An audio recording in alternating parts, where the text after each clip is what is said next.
మొత్తం నానుతున్నాయి, ఎండుతున్నాయి, రిపోర్ట్ పంపుతలేదా మీరు? పంపితే ఎందుకైతుంది ఇట్లా? మరి మాట్లాడలే వడ్లు పెట్టుకోమంటే అదొక భయపెడుతున్నాడు కదా. ఎవరైనా మాట్లాడితే ఎవరైనా కొంచెం అడిగితే వడ్డు కాంట పెడతలేరు, ఇబ్బంది పెడుతున్నట్టు నిజమేనా?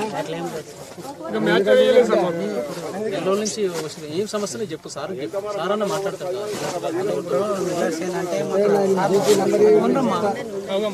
ఇప్పుడు మిల్లర్స్ ఏమంటారు అంటే సార్ మాకు ఎఫ్ఏక్యూ ప్రకారం ఉంటే మేము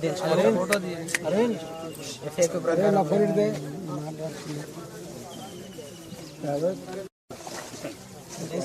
గట్లా భయపడతారా? గట్లా ఏం రైతులు మీరు నన్ను గుర్తుపడతారా? పోనీ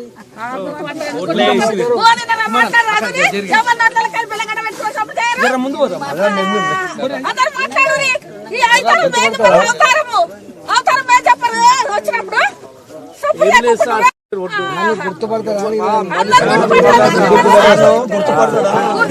రాజేందర్ గారు మీరు రాజేందర్ గారు ఎందుకు గుర్తుపట్టాలి?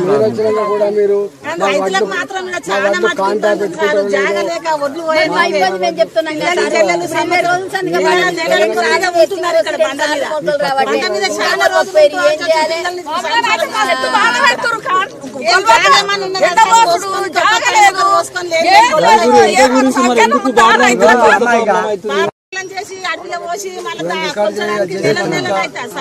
మంచిగా మీరు కొంచెం ఇంటర్వ్యూ తీసి పోయిన తర్వాత గిట్ల ఎక్కడదమ్మా మీరు? ఎక్కడ